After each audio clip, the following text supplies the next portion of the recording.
مگر سلیقہ حسین جیسا،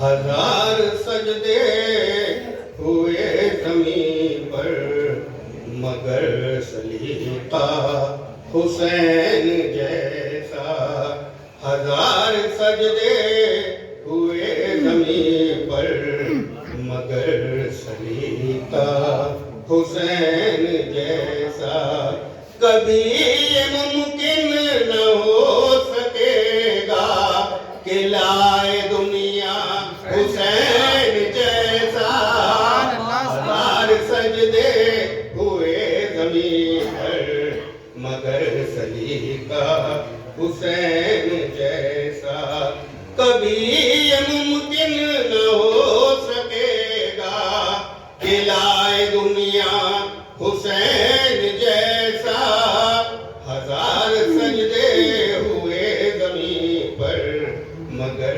سلیقہ حسین جیسا، بڑھا دے کوثر سے تشنگی کو ہے صبر کس کا حسین جیسا، بڑھا دے کوثر سے تشنگی کو ہے صبر کس کا حسین جیسا، دکھائے تاریخ کوئی پیاسا قریب دریا حسین جیسا، ہزار سجدے ہوئے زمین پر مگر سلیقہ حسین جیسا، سبھی کی ہے اپنی اپنی منزل، مقام ہے سب کا اپنا اپنا، سبھی کی ہے اپنی اپنی منزل، مقام ہے سب کا اپنا اپنا، مگر رسولوں نے بھی نہ پایا خدا سے رشتہ حسین جیسا، ہزار سجدے ہوئے زمین پر مگر سلیقہ حسین جیسا، تلوار پڑھ دیکھیں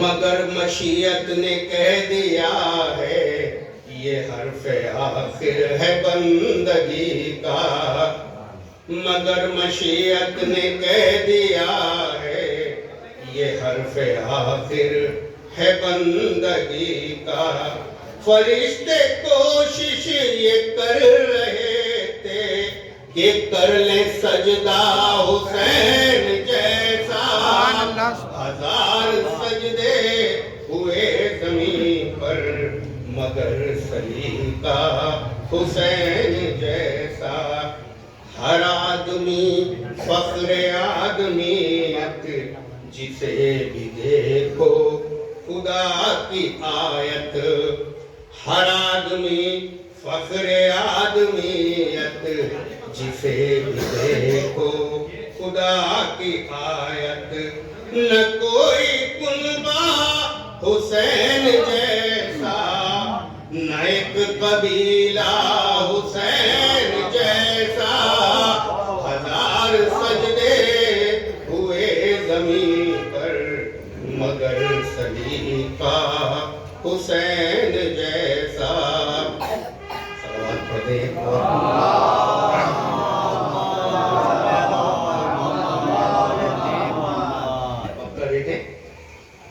پیغمبروں کی صفوں میں ڈھونڈا نسیم لیکن نظر نہ آیا، پیغمبروں کی صفوں میں ڈھونڈا نسیم لیکن نظر نہ آیا، کوئی قبیلہ حسین جیسا، کوئی بھی چہرہ حسین جیسا، ہزار سجدے ہوئے زمین پر مگر سلیقہ حسین جیسا، کبھی یہ ممکن نہ ہو سکے گا کہ لائے دنیا حسین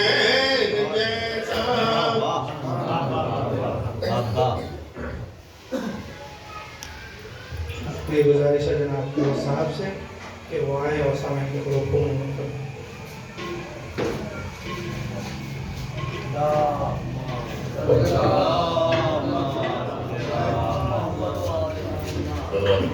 سب سے پہلے آپ لوگوں سے ایک گزارش ہے کہ ایک سورہ فاتحہ مرحوم کے لیے درج کریں.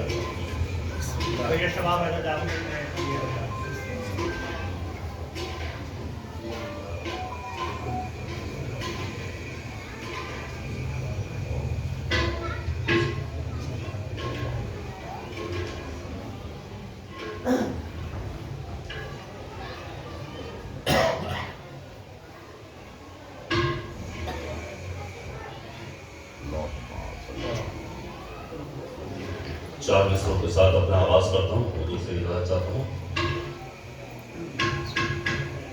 کہ سبھی کے سامنے ایک دن ضرور آتا.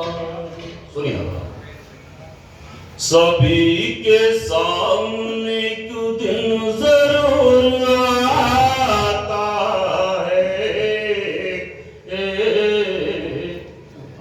یہ حسن فانی ہے کیوں کر غرور آتا. سبھی کے سامنے ایک دن ضرور آتا ہے. یہ حسن فانی ہے کیوں کر غرور آتا ہے. اور کسی کی ریت یا پاؤڈر سے کچھ نہیں ہوتا کہ کسی کی ریم یا پاؤڈر سے کچھ نہیں ہوتا. نماز پڑھنے سے چہرے پہ نماز پڑھنے سے چہرے پہ نور آتا.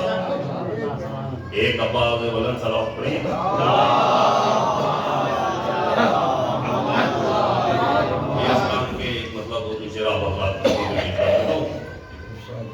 صدر بھائی کا وہ تھا، اس لیے میں کھڑا ہو گیا پڑھنے کے لیے. ویسے ملتاب کا ٹائم ہو چکا ہے، زیادہ ٹائم نہیں ہوگا.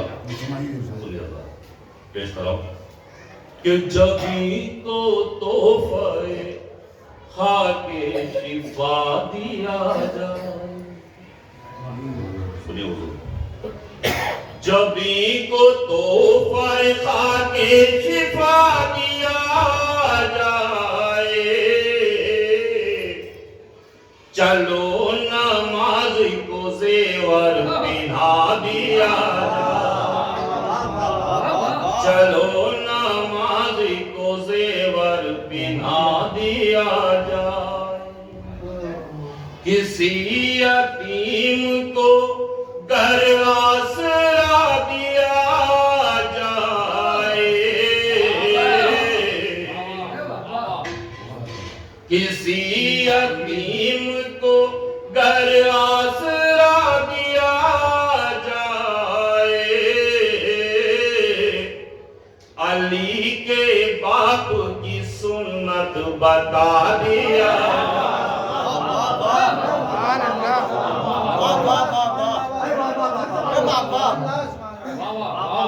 کسی یتیم کو گھر آسرا دیا جائے. علی کے باپ کی سنت بتا دیا جائے. حضرات یہ مطلب مظاہرہ فرمائے. علی کے باپ کی سنت بتا دیا جائے. میں کربلا ہوں جہاں کو بتا دیا جائے. میں کربلا ہوں جہاں کو بتا دیا جائے. مجھے بھی رتبے میں اللہ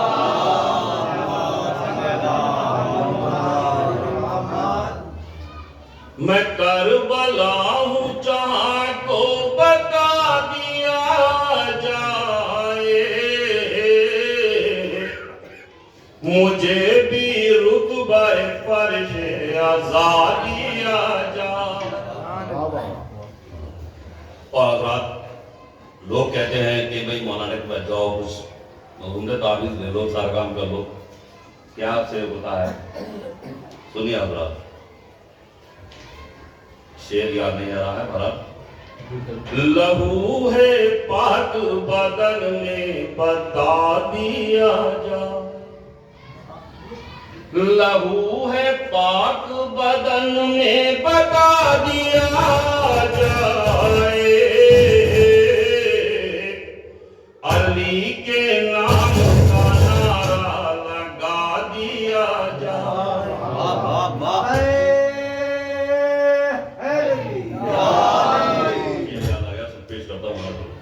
کہ ہنر تو یہ بھی ہے جلدی امیر ہونے کا،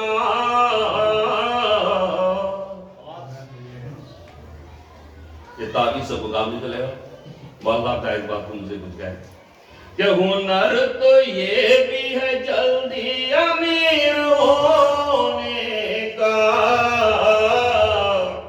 غم حسین میں سب کچھ لٹا دیا، غم حسین میں سب کچھ لٹا دیا جا۔ ہنر تو یہ بھی ہے جلدی امیر ہونے کا، غم حسین میں سب کچھ لٹا دیا جائے۔ سبحان اللہ۔ جزاک اللہ۔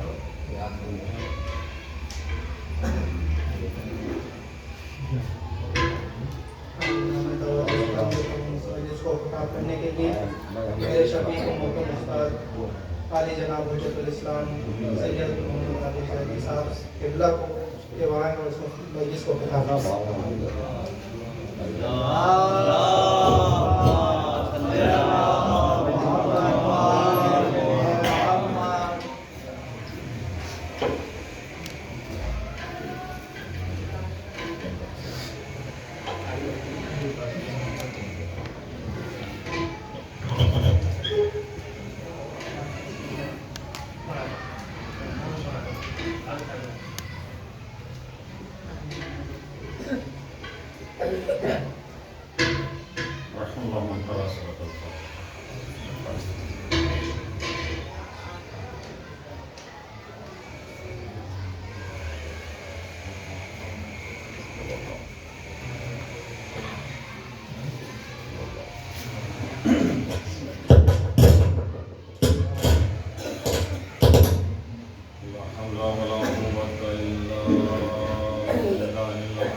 بسم الله الرحمن الرحيم الحمد لله رب العالمين الصلاة والسلام على أشرف الأنبياء والمرسلين وخاتم النبيين محبوب رب المشرقين ورب المغربين جد الحسن والحسين المهدي المدني القرشي الهاشمي المطلبي مولانا ومقتدانا وهادينا وناصرنا أبي القاسم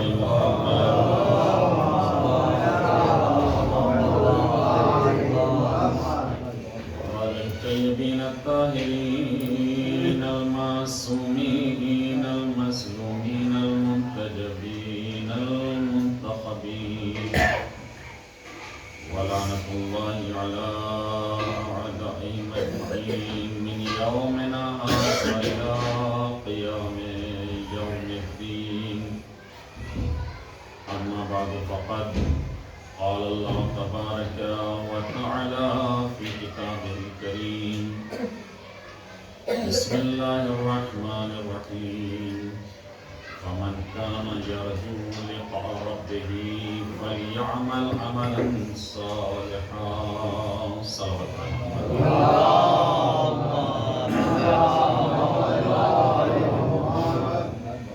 ایک مرتبہ سورہ حمد اور 3 مرتبہ سورہ خلاص فرما کر مرحوم سید شباب حیدر جاب لیگ میں سید علی حیدر جاتے ہیں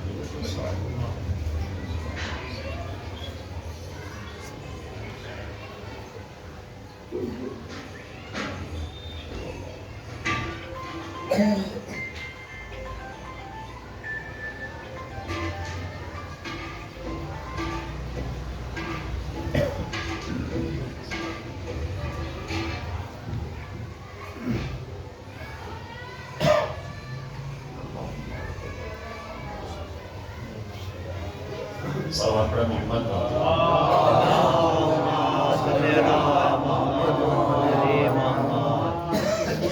ایسا نہیں گرامی بزرگان قوم ملت علماء کرام صاحبان محترم قرآن کریم کے جو اللہ کا نورانی کلام ہے وہ کلام پروردگار کہ جس کے لیے اللہ کے نبی نے ارشاد فرمایا من قرأ القرآن ولم يعمل به حشره اللہ یوم القیامہ اعمی. نبی فرماتے ہیں کہ جو انسان قرآن پڑھے قرآن کی تلاوت کرے ولم يعمل به لیکن قرآن کو پڑھنے کے بعد اس پر عمل نہ کرے حشرہ اللہ یوم القیامہ اعمی تو پروردگار عالم اسے قیامت کے دن اندھا محشور کرے گا. قال یا رب لما حشرتنی اعمی. یہ انسان کہے گا کہ پروردگار جب قیامت کا دن ہوگا تو اللہ کی بارگاہ میں عرض کرے گا پروردگار تو نے مجھے اندھا محشور کیوں کیا؟ میں تو بابصیرت تھا آنکھوں والا تھا. آواز قدرت آئے گی کہ کیونکہ تو نے ہماری آیتوں کا انکار کیا ہماری آیتوں کو جھٹلایا اس پر عمل نہیں کیا اس وجہ سے تجھے ہم نے اندھا محشور کیا. تو اس کا مطلب یہ ہے کہ اگر انسان قرآن صامت کی تلاوت کرے اور قرآن صامت کو پڑھنے کے بعد اس پر عمل پیرا نہ ہو اس کی آیتوں پر عمل نہ کرے تو اللہ اسے اندھا محشور کرے گا. تو پھر آپ اندازہ لگائیے کہ اگر انسان قرآن ناطق کے فضائل سننے کے بعد اگر اس پر عمل پیرا نہیں ہوتا ہے تو اللہ اسے کیا محشور کرے گا. ایک صلوات میرے محمد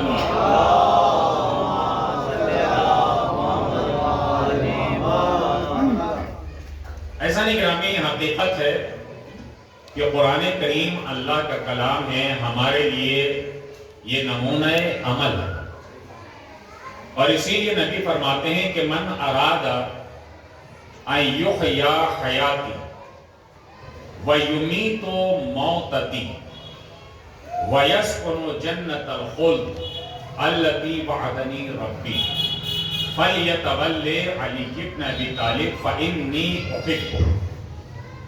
نبی فرماتے ہیں کہ جو انسان یہ چاہتا ہے کہ اپنی زندگی میری زندگی کی طرح گزارے اس کی زندگی میری زندگی کی طرح ہو وہ موتتی ویمیت موتتی اور اس کی موت میری موت کی طرح ہو اور وہ جنت میں ساکن ہو وہ جنت کی جس کا وعدہ اللہ نے مجھ سے کیا تو اسے چاہیے کہ ایک کام کرے فَلْيَتَوَلِّ عَلِيِّ ابْنِ ابی طالب اسے چاہیے کہ وہ محبت کرے علی ابن ابی طالب سے جو کہہ رہے ہیں فَإِنِّي أُحِبُّهُ کیونکہ میں بھی علی سے محبت رکھتا ہوں.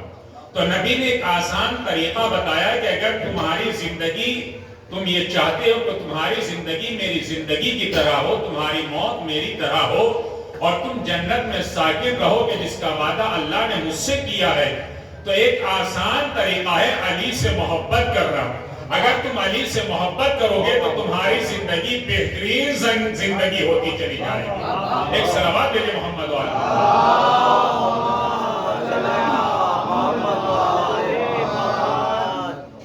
یہ آیت مبارکہ سورہ کہف کی آیت مبارکہ ہے.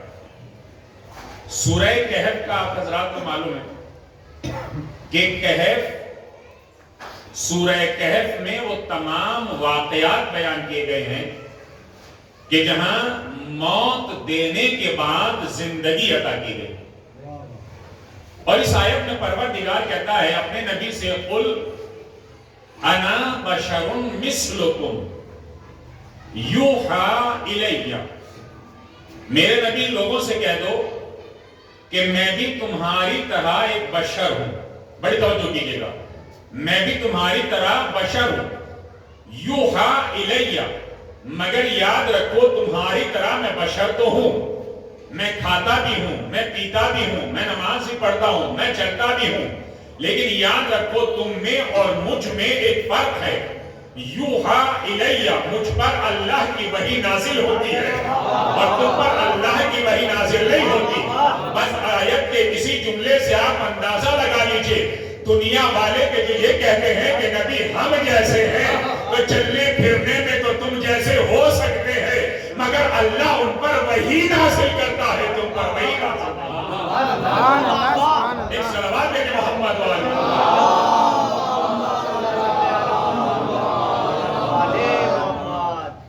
تو قرآن کہتا ہے یوحی الیہ. دیکھو تم میں اور مجھ میں فرق یہ ہے کہ مجھ پر وحی نازل ہوتی ہے. انما الہکم الہ واحد. یاد رکھو کہ تمہارا پروردگار وحدہ لا شریک ہے, اس کے علاوہ کوئی خدا نہیں ہے. اب آیت کہتی ہے فمن کانا یرجو لقاء ربہ فلیعمل عملا صالحا. جو انسان یہ چاہتا ہے کہ اپنے رب سے ملاقات کرے, اپنے رب سے لقاء کرے, اپنے پروردگار کی نزدیکی اختیار کرے, اسے چاہیے کہ وہ عمل صالح انجام دے. بغیر عمل صالح کے انسان کو اللہ کا تقرب حاصل نہیں ہو سکتا ہے, انسان اللہ کے نزدیک نہیں ہو سکتا ہے جب تک کہ عمل نیک انجام نہیں دے گا. تو سب سے بہترین عمل نیک ہے آل محمد سے محبت کرنا, اس لیے کہ جتنی محبت بڑھتی چلی جائے گی اتنا ہی انسان اللہ کے نزدیک ہوتا چلا جائے گا. ایک صلوات ہے محمد والا.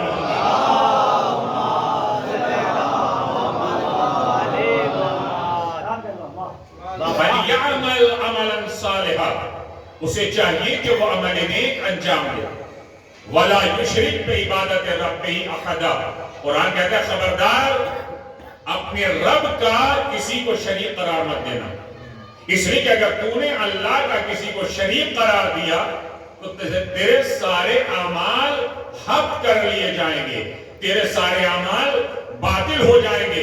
اب تو چاہے کتنے اعمال کرتا رہے, اللہ کی راہ میں خیرات کرتا رہے, اگر تو نے کسی کو اللہ کا شریک قرار دیا ہے تو یہ تیرے سارے اعمال برباد کر دیے جائیں گے. تو اس کا مطلب یہ ہے کہ اللہ کے نزدیک اگر کوئی شے لے جاتی ہے تو وہ ہے عمل نیک, وہ ہے عمل صالح, وہ ہے اچھا عمل. آپ اچھا عمل کرتے چلے جائیے, اہل بیت بھی راضی ہوتے چلے جائیں گے, اللہ بھی راضی ہوتا چلا جائے گا. ایک صلوات ہے محمد والا.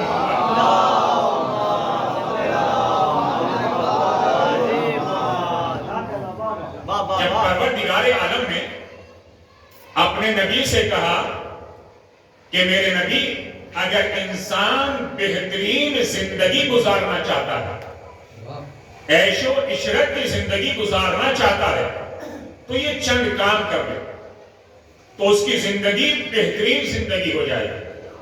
فرمایا وَأَمَّا الْعَيْشُ لَا يَقْتُرُ صَاحِبُهُ عَنْ ذِكْرِي. اللہ نے اپنے نبی سے کہا کہ میرے نبی دیکھو کسی بھی وقت انسان میرے ذکر سے غافل نہ ہو. اگر انسان میرے ذکر سے غافل نہیں ہوگا تو اس کی زندگی بہترین زندگی ہوگی. اسے نہ دنیا میں گھبرانے کی ضرورت ہے نہ آخرت میں گھبرانے کی ضرورت ہے.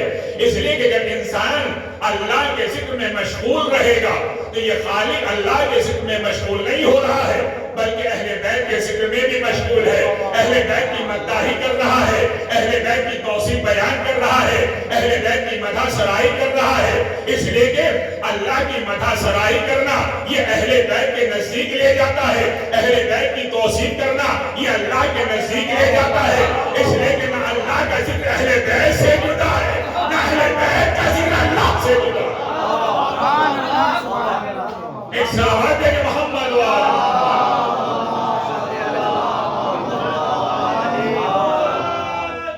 اللہ نے اپنے نبی سے کہا کہ کسی بھی حال میں انسان میرے ذکر سے غافل نہ ہو، میرے ذکر کو نہ چھوڑے، اور اس کے بعد فرمایا وَيَطْلُبُ رِزَايَا لَيْلُهُ وَنَهَارُ، میرے نبی لوگوں کو تک یہ پیغام پہنچا دینا کہ دن رات میری رضا طلب کرنا، میری مرضی طلب کرنا، چاہے دن کا مسئلہ ہو چاہے رات کا مسئلہ ہو، تم مجھے راضی رکھنا۔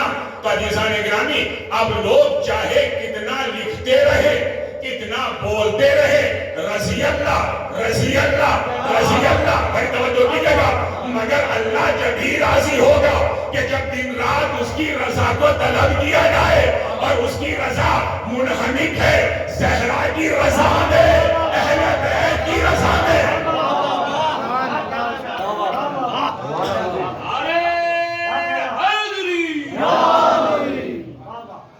دیکھیں، یہ نہیں کہا گیا کہ آپ اللہ کو راضی کریں تو زہرا راضی ہو جائیں، یہ نہیں کہا کہ آپ اللہ کو راضی کریں تو اہل بیت راضی ہو جائیں، بلکہ ماشاءاللہ علماء کرام صاحبان علم و فہم تشریف فرمائے، کہا گیا کہ اگر زہرا راضی ہے تو اللہ راضی ہے، اگر زہرا ناراض ہے تو اللہ ناراض ہے۔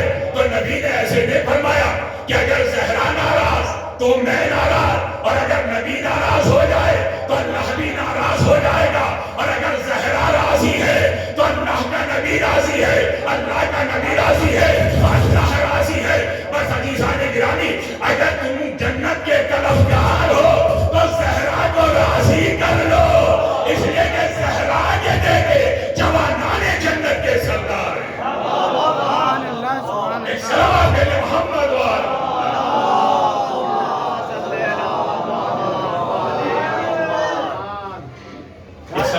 حصہ سے پڑھ دیا آپ حضرات۔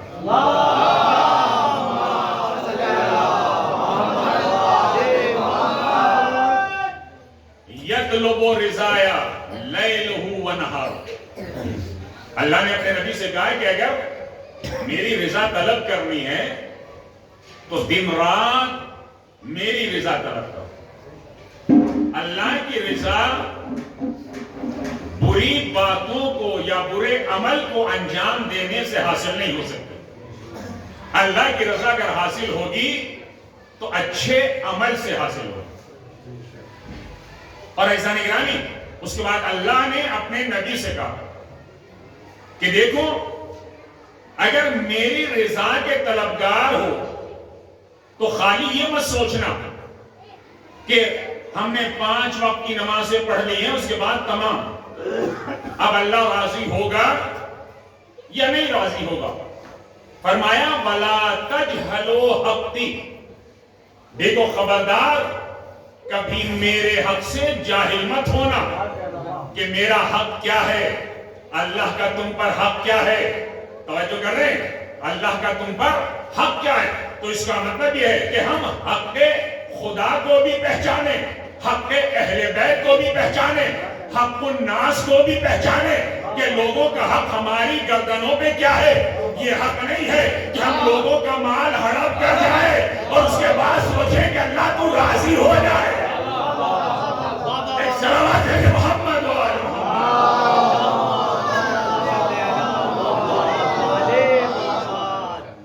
ایسا نگرانی میرے بزرگوں میں جوان، من کان یرجو لقاء ربہ فلیعمل عملا صالحا۔ جب چھٹے امام جعفر صادق علیہ السلام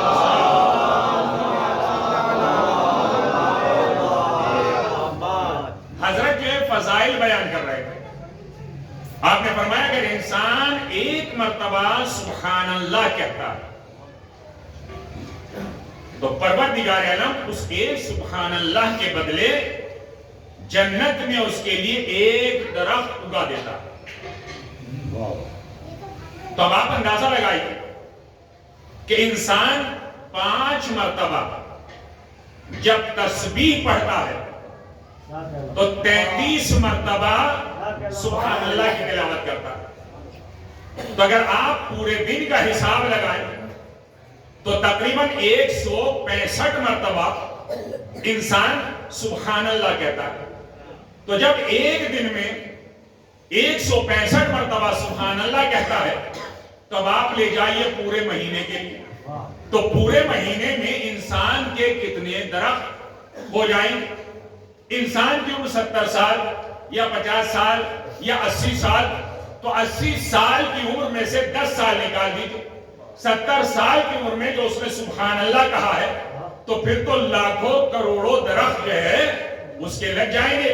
اس کا باغ جو ہے لاکھوں کروڑوں درختوں پر مشتمل ہوگا. اب اگر آپ لاکھوں کروڑوں درخت لگائیں تو اس کے لیے کافی جگہ کی ضرورت ہے. اس کے لیے کافی جگہ ہونی چاہیے. تو عزیزان گرامی ایک شخص کھڑا ہوتا ہے اور کھڑے ہونے کے بعد کہتا ہے کہ مولا اس کا مطلب تو یہ ہے کہ پھر تو ہمارے لاکھوں کروڑوں درخت جنت میں ہو گئے ہوں گے اس لیے کہ ہم تو سبحان اللہ پڑھتے رہتے ہیں. تو میرا مولا فرماتا ہے ہاں ہو تو گئے ہوں گے مگر یاد رکھو کہ کسی چنگاری نے انہیں جلا نہ دیا ہو.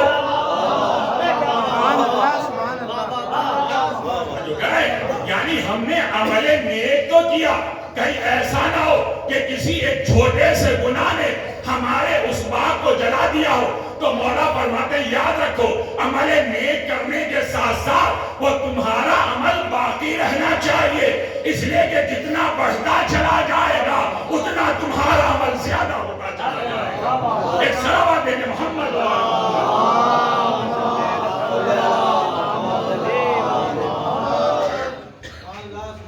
اس کا مطلب یہ کہ عمل نیک ہے اور یہ لازمی اور ضروری ہے.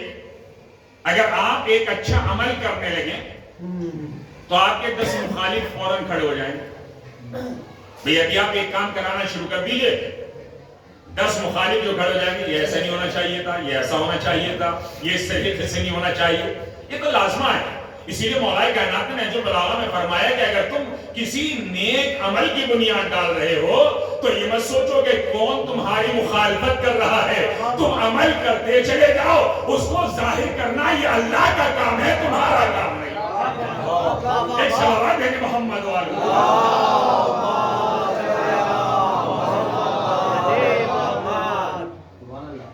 جب پیغمبر اکرم غار حرا سے نکل کر آپ گئے ہیں جناب ابو طالب کے مکان پر, آپ نے نقل بات کیا. جناب ابو طالب نے دروازے کو کھولا, دیکھا کہ محمد کھڑے ہوئے. پیغمبر نے فرمایا قد جانی امر یا امر, اے میرے چچا وہ امر اللہ کی طرف سے آ گیا ہے کہ جس کا انتظار تھا. اب آپ اندازہ لگائیے جناب ابو طالب نے پیغمبر سے یہ نہیں کہا کہ کون سا امر. اس کا مطلب یہ ہے کہ امر کے بارے میں جناب ابو طالب جانتے تھے. انہیں معلوم تھا کہ کون سا امر آنے والا ہے, یعنی امر تھا امر نبوت. تو پیغمبر نے فرمایا چچا وہ امر آ چکا ہے کہ جس کا مجھے حکم دیا گیا ہے, یعنی تم نبوت کا علناً اعلان کر دو اور اس کے بعد تم عمل کرتے چلے جاؤ. یہ پیغمبر نے جناب ابو طالب سے کہا. تو جناب ابو طالب نے یہ نہیں کہا کہ بیٹا کون سا کس عمر کے بارے کی بات کر رہے ہو, کیا تمہیں اعلان کرنا ہے, کس چیز کا پیغام پہنچانا ہے. تو اب پیغمبر اکرم نے جب یہ جملہ کہا تو جناب ابو طالب نے آپ سے کہا قل ما شئت, اے میرے بھتیجے اب جو تمہیں اعلان کرنا ہے تم اعلان کرتے چلے جاؤ. تو اس کا مطلب یہ ہے کہ نبوت کے بارے میں جناب ابو طالب کو معلوم تھا کہ امر نبوت آنے والا ہے. تو تو پھر آج جو دنیا جناب ابو طالب کے بارے میں کہتی ہے کہ معذاللہ وہ مسلمان نہیں تھے، تو ابو طالب کو امر نبوت کیسے پتا چل گیا؟ ایک صلوات ہے محمد والے۔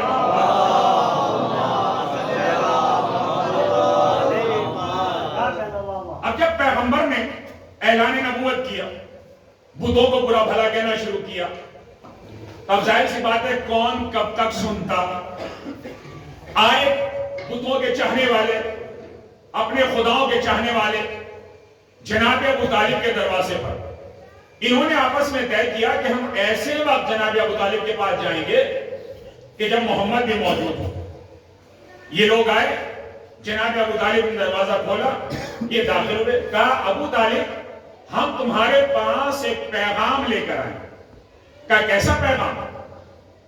کہا تمہارا بھتیجا ہمارے خداؤں کو برا بھلا کہتا ہے، اور ہمارا پیغام یہ ہے، ہم یہ ایک توجہ لے کر آئے ہیں کہ یہ امارہ کہ جو خوبصورت جوان ہے اور یہ ذہین بھی ہے، ہم اسے لے کر آئے ہیں کہ یہ تمہارے سپرد کر دیں، تم اس کی پرورش کرو، تم اسے پالو اور محمد کو ہمارے سپرد کر دو تاکہ ہم اسے قتل کر دیں۔ جناب ابو طالب نے پیغمبر کے چہرے کو دیکھا اور دیکھنے کے بعد کہا کہ فیصلہ تو تمہارا بڑا اچھا ہے، جسے تم لے کر آئے ہو تمہارے کو تو میں پالوں اور اپنے بھتیجے کو تمہارے سپرد کر دوں۔ فیصلہ تو تمہارا بڑا اچھا ہے۔ بس ایک مرتبہ جناب ابو طالب کھڑے ہوئے اور کھڑے ہونے کے بعد کہتے ہیں قل ما شئت، اے محمد جو تمہیں کہنا ہے تم کہتے رہو، اگر تمہاری طرف کوئی مخالفت کا ہاتھ اٹھے گا تو میں اس ہاتھ کو توڑ دوں گا۔ تو قرآن کو یہ بات اتنی پسند آئی، تبت یدا ابی لہب۔ قرآن کریم کو یہ بات اتنی پسند آئی، کہی تھی ابو طالب نے، مگر قرآن کریم نے اس چیز کی عکاسی کی ہے۔ یا تو قرآن نے ابو طالب سے لیا تو قرآن معجزہ ہے، ابو طالب سے لے نہیں سکتا، تو اس کا مطلب یہ کہ جناب ابو طالب قرآن نازل نہیں ہوا تھا مگر لوہے محفوظ میں ابھی اس کی تلاوت کر رہے تھے کہ تبت یدا ابی لہب، میں وہ ہاتھ توڑ دوں گا جو محمد کی طرف اٹھے۔ ایک سوال ہے محمد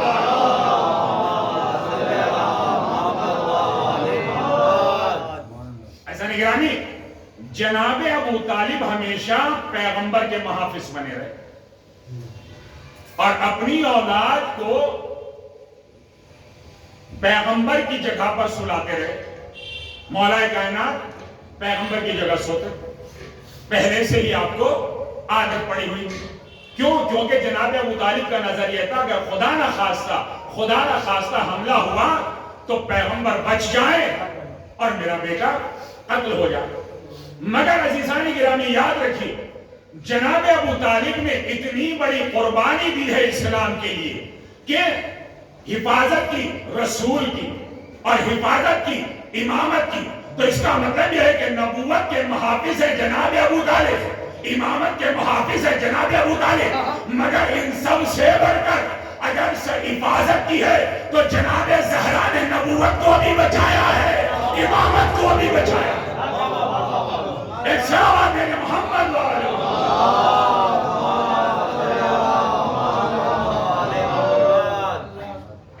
ایسا نگرانی میرے بزرگوں، میرے چوال، پیغمبر اکرم نے مولا امیر المومنین علی بن ابی طالب علیہ السلام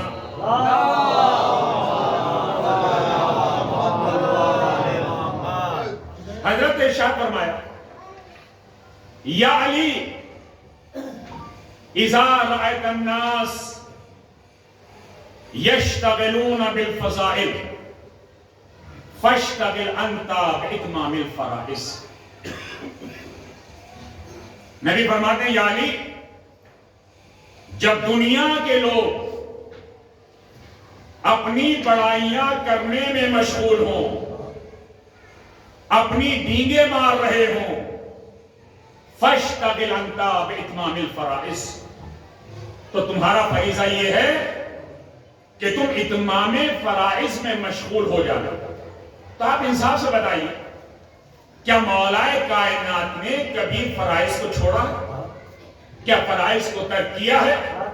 کہ جو نبی علی سے کہہ رہے ہیں تو اس کا مطلب یہ کہ حقیقت میں یہ پیغام علی کے لیے نہیں ہے، بلکہ یہ پیغام علی کے چاہنے والوں کے لیے ہے کہ دیکھو جب دنیا اپنی بڑائیوں میں مشغول ہو رہی ہو تو تم ہمیشہ اللہ کے فرائض ادا کرنے میں مشغول ہو جانا، اس لیے کہ تم اللہ کے فرائض ادا کرنا۔ پھر فرمایا یا علی اذا رأیت الناس یشتغلون بعیوب الناس فاشتغل انت بعیوب نفسک۔ نبی نے فرمایا یا علی جب لوگ ایک دوسرے کی برائیاں کرنے میں مشغول ہوں، یہ تو آسان طریقہ ہے آج کے دور کا، اس لیے کہ انسان بڑی آسانی کے ساتھ ایک دوسرے کی برائی کرنے میں مشغول ہو جاتا ہے، کیونکہ جتنا ذائقہ اس غیبت میں ہے نا کسی کھانے میں اتنا ذائقہ نہیں ہے۔ آپ اندازہ لگا لیجیے 4-5 آدمی ایک ساتھ بیٹھ جائیں، ایک دوسرے کی برائی کرنے میں شروع ہو جائیں، ایک کہے گا، دوسرا کہے گا، تیسرا کہے گا، چوتھا کہے گا، پانچواں کہے گا، یہاں تک کہ اگر دوپہر کا وقت بھی گزر جائے تو بھوک لگنے والی نہیں ہے۔ تو انسان تو غیبت کا مسئلہ فلسفہ ہی ایسا ہے کہ اس کے اندر ایسا ذائقہ ہے۔ تو نبی فرماتے ہیں یا علی اذا رأیت الناس بعیوب الناس، جب لوگ لوگوں کے عیب بیان کرنے میں مشغول ہو، فاشتغل انت بعیوب نفسک، تو تم اپنے نفس کے عیب کو تلاش کرنا کہ تمہارے اندر کتنا بڑا عیب پایا جاتا ہے۔ اسی لیے مولائے کائنات نے جو بلاغہ میں فرمایا یاد رکھو دوسروں کے سینوں میں عیب تلاش کرنے سے پہلے اپنے سینے کے عیب تلاش کر لو۔ اگر تم نے اپنا عیب تلاش کر لیا تو پھر دوسرے میں عیب نظر نہیں آئے۔ ایک صلوات دیں محمد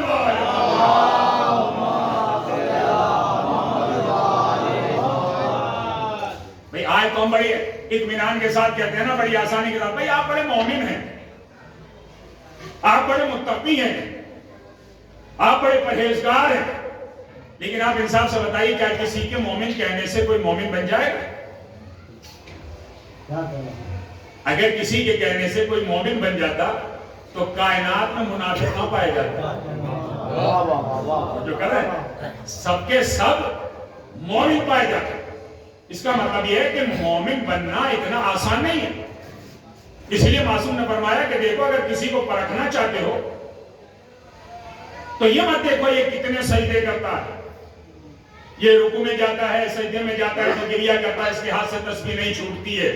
تو معصوم فرماتے ہیں اگر دیکھنا چاہتے ہو کہ اس کا سجدہ صحیح ہے کہ نہیں، اس کا رکوع صحیح ہے کہ نہیں، اس کا تسبیح پڑھنا صحیح ہے کہ نہیں، تو اسے امانت دے کے دیکھ لینا۔ اگر امانت میں خیانت نہیں کرتا ہے،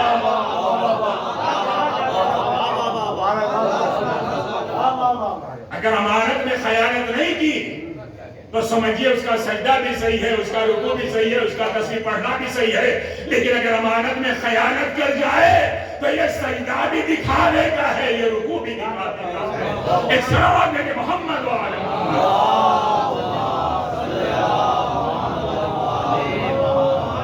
اور سے بہتر صلوات ہے محمد۔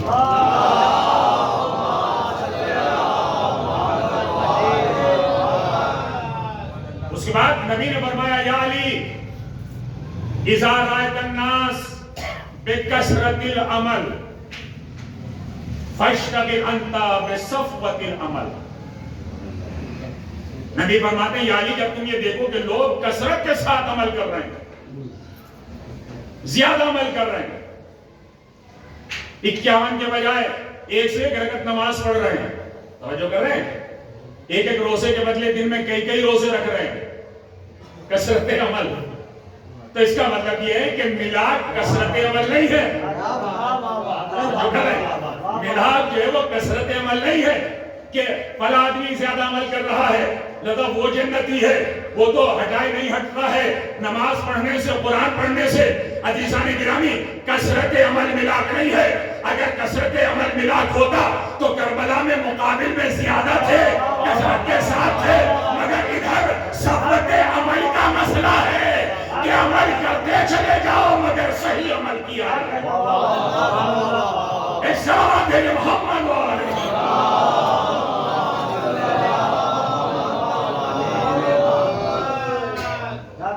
اس کے بعد مولا کا پیغمبر فرماتے ہیں یا علی اذا رأیت الناس بزینت الدنیا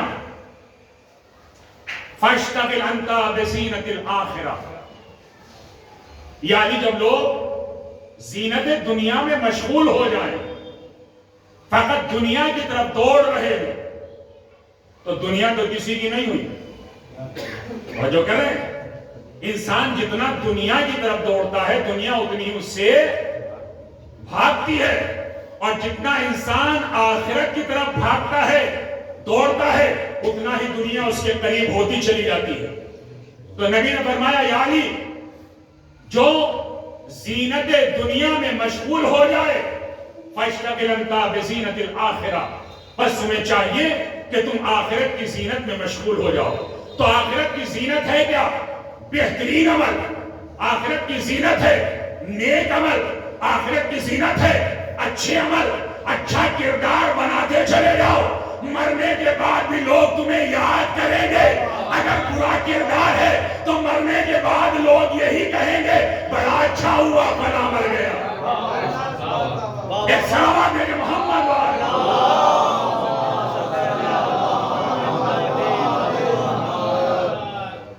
ایسانی گرامی, جب اسکندر ذوالقرنین ایک گاؤں سے گزرے تو گزرنے کے بعد انہوں نے دیکھا کہ لوگوں نے قبروں کو اپنے گھروں کے سامنے بنا رکھا, اور بعض کی قبر پر لکھا ہے 8 سال, کسی قبر پہ لکھا ہے 10 سال, کسی کی قبر پہ لکھا ہے 15 سال. بڑا تعجب ہوا, مگر جب شہر کے اندر گئے تو دیکھا کہ لوگ جو ہیں 90 سال کے, 80 سال کے, 100 سال کے. اسکندر ذوالقرنین کو بڑا تعجب ہوا. کس نے بلایا اور بزرگوں کو بلانے کے بعد ان سے سوال کیا کہ بھائی یہ جو قبریں ہیں ان قبروں پر لکھا ہے کسی پہ 8 سال, کسی پہ 10 سال, کسی پہ 15 سال, کسی پہ 20 سال, اور ماشاءاللہ میں تو دیکھ رہا ہوں کہ تمہاری عمریں جو ہیں 90 سال, 80 سال, 100 سال کی. تو بزرگوں نے کہا ہے کہ یہ لکھنے کی وجہ یہ ہے کہ اگر ہماری 80 سال کی عمر ہوئی ہے تو ہم 80 سال کی عمر نہیں لکھیں گے.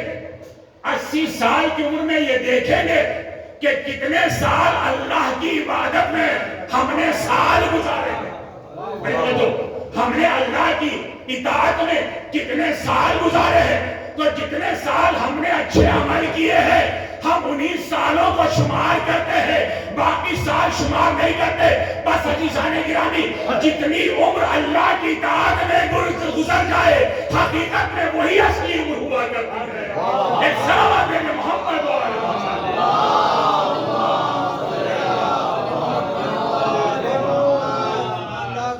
اب انسان یوں تو لاکھ کہتا ہے میں 80 سال کا ہو کر مرا, میں 150 سال ہو کر مرا.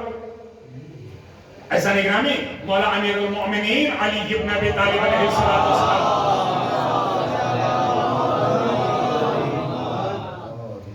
حضرت نے بہترین جملہ نہج البلاغہ میں ارشاد فرمایا.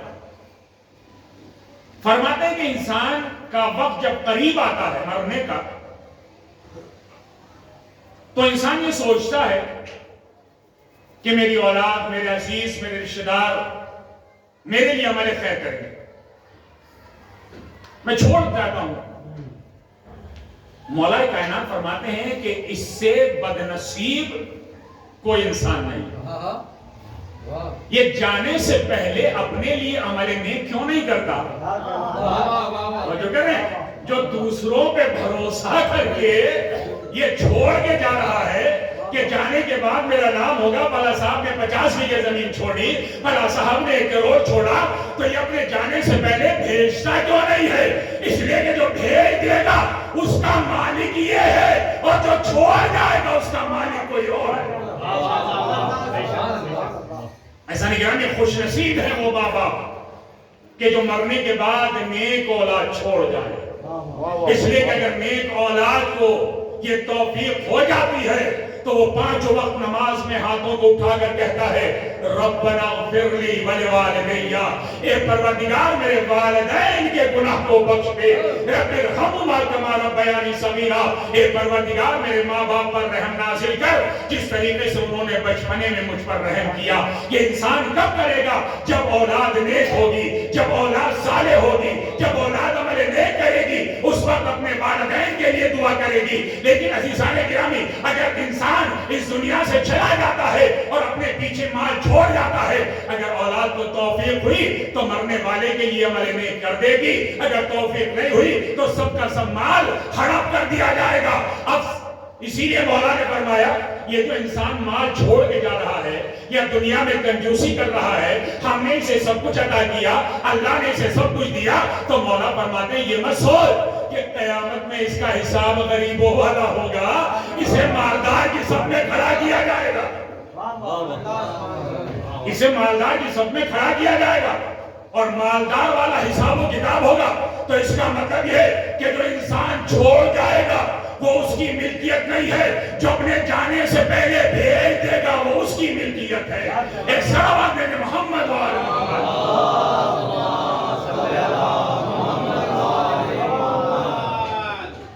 کتابیں زا یوسف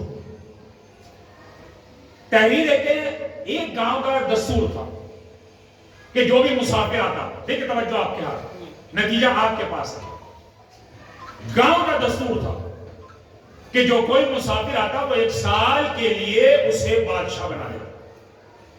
اب ظاہر سی بات ہے کسی کو حکومت مل جائے تو پھر تو عیش و عشرت کی زندگی جو ہے گزرنا شروع ہو جاتی، کیونکہ وہ سوچتا ہے اب تو سب کچھ میرا ہے، میری ملکیت ہے، میری حکومت ہے، میری دولت ہے، میری سلطنت ہے۔ لیکن گاؤں والے کیا کرتے؟ جب 1 سال پورا ہو جاتا تو یہ سب کے سب اکٹھا ہوتے اور اکٹھا ہونے کے بعد کوئی تاج چھینتا، کوئی لباس چھینتا اور اسے دھکے مار مار کر صحرا کی طرف نکال دیا جاتا۔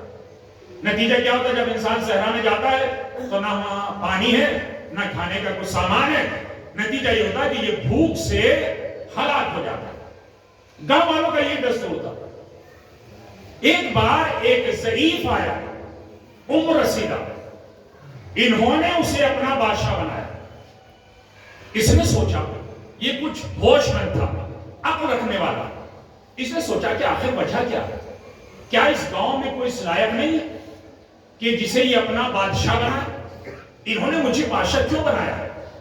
اس نے گاؤں کے بزرگوں کو اکٹھا کیا اور اکٹھا کرنے کے بعد کہا کہ یہ بتاؤ کہ آخر ماجرا کیا ہے؟ تم مسافر ہی کو اپنا بادشاہ کیوں بناتے ہو؟ کیا تمہارے گاؤں میں کوئی لائق نہیں ہے کہ جو بادشاہ بن جائے؟ ان بزرگوں نے کہا کہ ہم 1 سال کے لیے بادشاہ بناتے اور اس کے بعد اسے شاہی کرسی سے اتار دیتے۔ لگتا ہے تم ہوش مند ہو، تم عقل مند ہو۔ تو اس نے کہا کہ مجھے کیا کرنا چاہیے؟ بزرگوں نے کہا کہ اللہ نے تجھے 1 سال کی مہلت دی ہے، تیرے پاس سب کچھ ہے، حکومت بھی ہے، دولت بھی ہے، سلطنت بھی ہے۔ اب اگر تو چاہتا ہے کہ جب تجھے یہاں سے دھکے مار کر نکالا جائے تو تجھے اپنے دوسرے شہر میں ایک اپنا مکان بنا لے جہاں تمام ساز و سامان موجود ہو، اس لیے کہ جب تجھے نکالا جائے تو تیرے چہرے پہ ہوائیاں نہ ہو، تیرے چہرے پہ پریشانی نہ ہو، تو اطمینان قلب کے ساتھ اس منزل تک پہنچ جائے اور جب وہاں پہنچ جائے گا تو اطمینان سے رہے گا۔ اسے بات پسند آئی، اس نے ایک صحرا میں ایک مکان بنایا، تمام ساز و سامان تیار کیا۔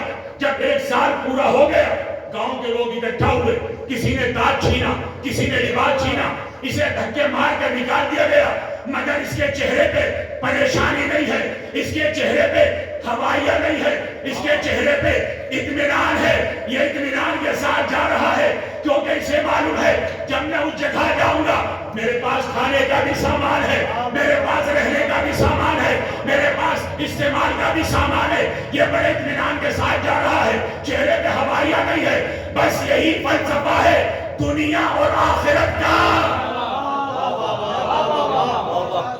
جو کریں بس یہی فلسفہ ہے دنیا اور آخرت کا۔ اللہ نے ہمیں ایک معین وقت دعوت کے لیے اس جگہ بھیجا ہے تو یہاں جانے سے پہلے اپنے لیے آخرت میں مکان بنا لو. جب یہاں سے نکالے جاؤ تو چہرے پہ ہوائی آنا ہو. صلوات محمد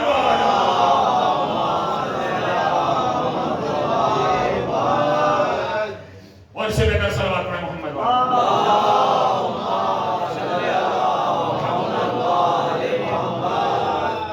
لیکن ایسا نگرانی میرے بزرگوں میرے جوان، انسان اس دنیا میں چند روزہ زندگی گزارنے کے لیے ہے. اسی لیے مولا کائنات فرماتے ہیں کہ انسان کے پاس 3 دن ہیں. ایک ماضی کا دن جو گزر گیا، چاہے انسان کتنا خرچ کر لے مگر گزرا ہوا دن واپس نہیں آ سکتا. فرمایا ایک ہے مستقبل کا دن، آنے والا دن. ہم بڑی آسانی کے ساتھ کہہ دیتے ہیں میں کل کر لیں گے یہ کام، کل ایسا کر لیں گے، کل نماز پڑھ لیں گے، کل ہمارے نیک کر لیں گے، مگر یقین کسی کو نہیں ہے کہ کل ہم زندہ رہیں گے. جو کریں تو مولا کائنات فرماتے ہیں ایک دن ماضی کا دن جو گزر گیا، ایک دن ہے آنے والا دن کہ جس کے بارے میں ہمیں یقین نہیں ہے کہ کل ہم زندہ رہیں گے نہیں رہیں گے. تو مولا کائنات فرماتے ہیں بچہ آج کا دن جو عمل کرنا ہے آج ہی کر لے گا، کل کے بھروسے مت رہنا. اس لیے کہ انسان اگر کل کے بھروسے رہے گا تو اسے کل کا معلوم نہیں.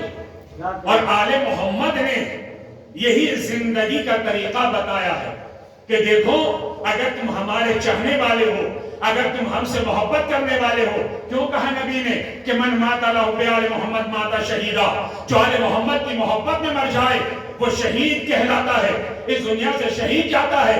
اس لیے کہ جو انسان آل محمد کی محبت میں اس دنیا سے جائے گا اس سے اللہ بھی راضی ہے، اس سے آل محمد بھی راضی ہے. اور جب اہل بیت راضی ہو جائے، اب جو قبر میں لٹایا جا رہا ہے اسے پریشان ہونے کی ضرورت نہیں ہے. آج انسان بڑی آسانی کے ساتھ کہہ دیتا ہے یہ مولا نے وعدہ کیا ہے کہ قیامت میں ہم تمہاری شفاعت کر لیں گے. دیکھیں میں انکار نہیں کر رہا ہوں، مولا نے تو وعدہ کیا ہے، مگر مولا نے یہ بھی تو کہا ہے اپنے لیے برزخ کا انتظام کر لو. اگر تم برزخ سے نجات پا جاؤ گے جبھی تو مسئلہ قیامت میں آئے گا. بھائی مولا نے قیامت کے لیے کہا ہے کہ ہم قیامت میں تمہاری شفاعت کر لیں گے.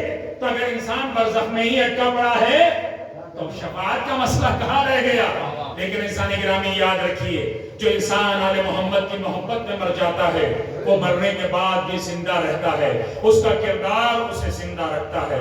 لیکن آل محمد نے زندگی کا طریقہ بتایا ہے. عزیزان گرامی اصول تو یہ ہے کہ جو کسی کے ساتھ احسان کرے اس کے ساتھ احسان کیا جائے. مگر دشمنوں نے آل محمد کے ساتھ کیا کیا؟ عزیزان گرامی شیخ جعفر شوستری فرماتے ہیں جہاں کہیں بھی مجلس حسین ہوتی ہے کوئی آئے یا نہ آئے مگر شام سے دکھیاری زینب چلی جاتی ہے. کوئی آئے یا نہ آئے مگر جنت البقیع سے شکستہ پہلو چلی آتی ہے. جب ذاکر مسائل بیان کرتا ہے گریہ کرنے والے گریہ کرتے ہیں تو زینب اماں سے رو کے کہتی ہے اماں یہ سب کیوں رو رہے ہیں. ہائے زہرا فرماتی ہے میری بیٹی یہ سب تیرے حسین کو رو رہے ہیں. زینب رو کے کہتی ہے اماں جب یہ سب روتے ہیں تو کیا کوئی انہیں تماچے نہیں لگاتا، کیا انہیں کوئی تازیانے نہیں مارتا. اے اماں جب میں رونا چاہتی تھی میرے تازیانے لگائے گئے، ہائے میرے درے لگائے گئے. جزاک اللہ خیر جزاک کی آواز سے بلند ہوئی. خدا کسی غم میں نہ روائے سوائے غم مظلوم کربلا. ہاں عزیزوں تاریخ یہ کہتی ہے جب جناب عباس نے مولا حسین سے فرمایا آقا مجھے بھی مرنے کی اجازت دے دیجئے، حسین فرماتے بھیا تم میرے لشکر کے علمدار ہو، تمہیں مرنے کی اجازت کیسے دے دوں؟ اتنے میں خیمے سے بچوں کے رونے کی آواز بلند ہوئی، العطش العطش، پیاس نے ہمیں ہلاک کر ڈالا۔ حسین فرماتے بھیا کوئی پانی کی سبیل کرو۔ عزیزوں پاس خیمے میں آئے سکینہ کو آواز دے کے کہتے ہیں اے میری بیٹی اپنا سوکھا مشکیزہ لے آؤ۔ ہاں سکینہ نے بچوں کو جمع کیا، جمع کرنے کے بعد بچوں سے کہا بچوں میرا چچا پانی لینے کے لیے جا رہا ہے، اے بچوں گھبرانا نہیں، میں پہلے تمہیں پانی پلاؤں گی اس کے بعد خود پانی پیوں گی۔ عزیزان گرامی سکینہ نے مشکیزے کو علم میں باندھا، عباس خیمے میں آئے شہزادی کے سامنے ہاتھوں کو جوڑ کر کہتے شہزادی میں رخصت کے لیے آیا ہوں۔ ہائے زینب نے بیویوں کو جمع کر کے کہا بیویوں ارے زینب کو معاف کر دینا، زینب نے تم سے ایک وعدہ کیا تھا، تم سے پردے کا وعدہ کیا تھا، مگر میرا غیرتدار ارے مرنے کے لیے جا رہا۔ ایک مرتبہ زینب نے علم کے پھریرے پر لکھا نصر من اللہ و فتح قریب۔ جب عباس حسین کی خدمت میں آنے کے بعد کا مولا میں رخصت ہو آیا، حسین کی نظر پھریرے پر پڑی تو دیکھا لکھا ہے نصر من اللہ و فتح قریب۔ حسین نے اس کو صاف کیا، اس کے بعد اس پر لکھا انا للہ و انا الیہ راجعون۔ گویا عباس جا رہے ہیں، ارے پلٹ کر واپس نہیں آئیں گے۔ عزیزان گرامی وہ وقت بھی آیا جب عباس کا دہنا بازو قلم ہوا، بایاں بازو قلم ہوا، سر پر گرز لگا، مختصر کر رہا ہوں، سر پر گرز لگا، عباس نے گرتے ہوئے آواز دی یا آقا ہو ادرکنی، اے میرے آقا میری خبر لیجئے۔ حسین کے کانوں میں عباس کی آواز آئی، حسین نے کمر کو پکڑ کے کہا الآن انکسر ظہری، ہائے عباس تیرے مرنے سے میری کمر ٹوٹ گئی۔ حسین کمر کو پکڑے ہوئے چلے، کٹا ہوا بازو اٹھایا، پھر کٹا ہوا دوسرا بازو اٹھایا، حسین عباس کے قریب پہنچے، دیکھا 32 سالہ جوان ارے شانے کٹائے لیٹا ہے۔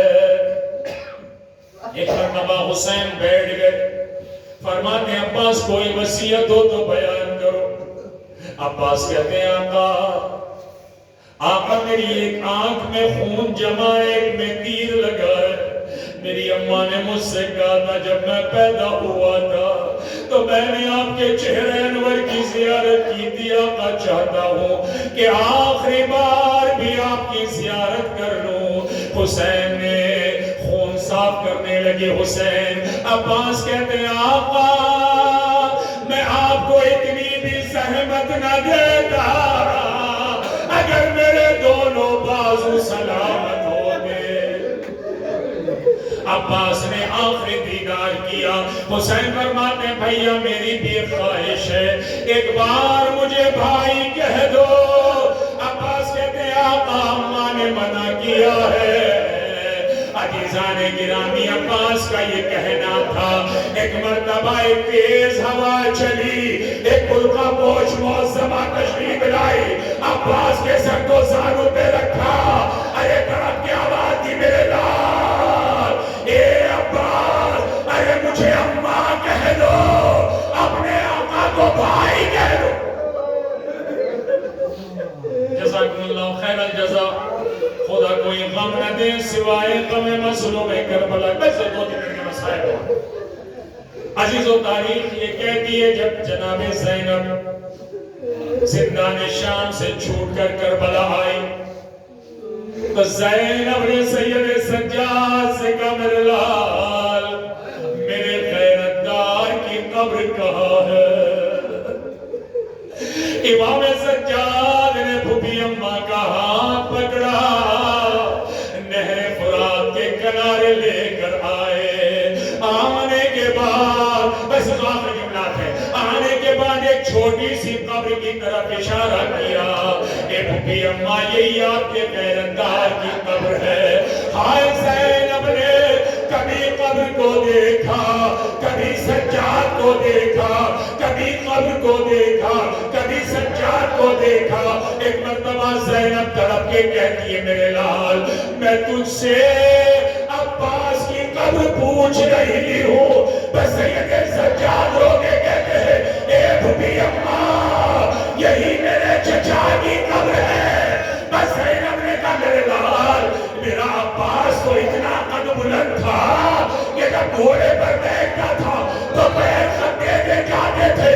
سجاد تڑپ گئے.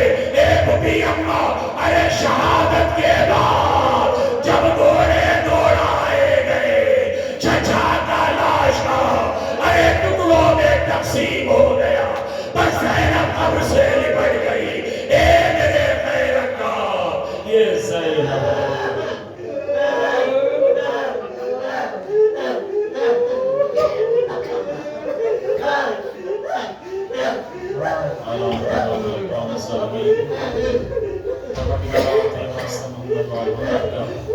ہمارے گناہ کبیرہ گناہ صغیرہ کو معاف فرما. ہماری اس مجلس کو درجہ قبولیت عنایت فرما. ہماری آنکھ سے جو آنسو حسین میں گرے ہیں ان کو ہمارے جات کا ذریعہ قرار دے. اے رب کریم جس مرحوم کی سال سوال کی مجلس برپا کی گئی ہے اس کے گناہوں سے درگزر فرما کہ درجات کو عالی تر فرما. ہمارے محرومین پر اپنی رحمت نازل فرما. ان کو فشار قب تنہائی قب خلوت قب سے محفوظ فرما. جا جا بشیان حیدر کرام کی جان مال عزت و آبرو کی حفاظت فرما. دشمنان شیعت کو نست و نابود فرما. پرچم اسلام کو سر بلند فرما. اطفال عالیات کی حفاظت فرما. اے رب کریم جیسا وہ دن آ جائے کہ جنت البقیع میں روزے تعمیر ہو جائے. ہم سب کو جنت البقیع کی زیارت سے مشرف فرما. امام زمانے کے ذوق میں تاجر فرما. ہم سب کو ان کے عمل سال میں شمار کرا. حضرت سردار شیخ مرتبہ سورہ حمد اور 3 مرتبہ سورہ اخلاص فرما.